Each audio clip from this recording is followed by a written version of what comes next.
Hey there! You know that moment when you're looking at a sale sign or trying to figure out a tip and your brain just kinda freezes? Well, if you've ever felt that little math headache coming on, you're in exactly the right place. We're about to make percentages your new superpower. All right, let's just jump right in with a classic. You see this sign in a store. Awesome, a skateboard for 84 bucks. But wait, what was it before the sale?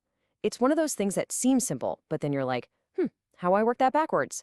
Stick with me, because I promise by the time we're done here, you'll be able to solve this no problem. So, Section 1, percents in real life. And believe me, they are everywhere. The crazy part is, pretty much every single percentage problem you'll ever face, from that skateboard to figuring out sales tax, it all boils down to just one of three simple questions. That's it. I mean, just think about your day. You've got sales tax on your coffee, discounts popping up in your email, you're trying to figure out a tip, you're making a budget, you even glance down at your phone and there it is, your battery life. This stuff isn't just for a math test, It's a real deal life skill. Okay, so how do we handle all of this? Well, what if I told you there's a secret weapon? Seriously, it's this one simple tool that lets you solve all three of those problems. No memorizing three different formulas, nothing complicated. It's the magic triangle. And hey, don't just take my word for it. Teachers, tutors, you name it, they love this thing. Why? Because it takes a kind of abstract math problem and turns it into a super simple visual puzzle. It's genius. So for this triangle to work, we just need to know the three main players. First up, we've got the part. Just think of it like a slice of pizza. It's not the whole pizza, right? It's just a piece. It's the amount of the discount, or say the number of answers you got right. Then, of course, you've got the whole. This is the entire pizza, the full original price of that skateboard, the total number of questions on the exam. It's the 100% big picture number. Some people call it the base, but whole just makes more sense to me. And last but not least, the percent. You might also hear it called the rate. This one is the easiest of all to find because, well, it's the one with the percent sign next to it. It's the 25% off or the 8% sales tax.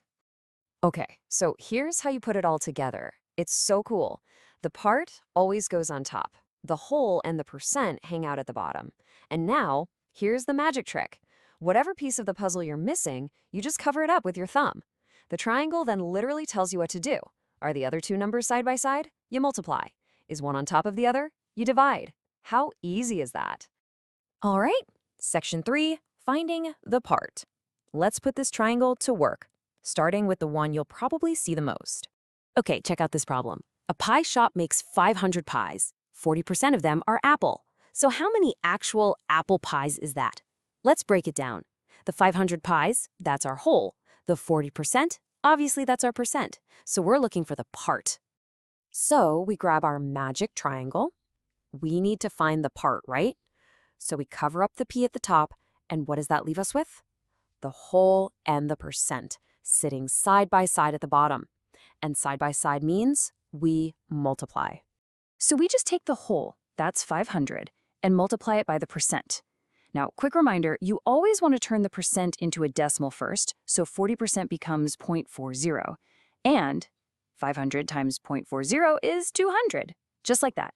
200 apple pies. The triangle worked perfectly. Awesome. One down, two to go. Section 4 is all about finding the percent. This is when you know the other two pieces, but you need to figure out the percentage itself. Okay, we've all been here. You take a test with 120 questions, you got 96 of them right. So what's your grade? What's the percentage? In this case, the 120 total questions is our whole. And the 96 you got right, that's the part. We're hunting for the percent. So back to our trusty triangle. This time we cover up the percent. And what do we see? We see the part times over the whole. And when one thing's over another in math, that means divide. It's basically showing us a fraction. Easy enough. We just take the part 96 and divide it by the whole, 120. That gets you 0.80. And remember, to make a decimal a percent, to slide that decimal point 2 spots to the right. And there you have it, an 80%. An awesome score. Okay, here we go. Section 5, finding the whole. This is the big one. It's often the one that trips people up the most. And it's exactly the kind of problem we had with that skateboard at the beginning. Let's look at a straight-up example first. The question is, 16 is 8% of what number? So, we know the part, that's 16. We know the percent, that's 8%. The thing we don't know is the original total number, the whole. By now, you know the drill. We grab the triangle and we cover up the W for whole, and what does it tell us? The part is sitting on top of the percent. So yep, we're going to divide again. So we take our part, 16, and divide it by our percent, which is 0.08 as a decimal. Plug that into a calculator. 16 divided by 0.08 is 200. See? Even the trickiest one is no match for the triangle. The whole number was 200. And that's really all there is to it. You now have a new math superpower. You didn't need to cram 3 different confusing formulas into your brain. You just learned one super simple visual trick that will let you walk into any of these situations and handle it, no sweat. So let's just recap what you've mastered. You can now figure out the part, like what's a 15% tip on a $60 bill? You can figure out the percent, like I got 96 questions right out of 120. What's my score? And you can even find the whole, the original number. That's a complete toolkit. And that brings us all the way back to that skateboard. Okay, so it costs $84 after a 25% discount. Now, this is a find the whole problem, but with a tiny twist. Think about it. If you got 25% off, what percent did you pay? You paid 75%, right? So that $84 is 75% of the original price. That means $84 is your part and 75% is your percent. You have the triangle, you know exactly what to do. Go ahead and solve it. Thanks for tuning in.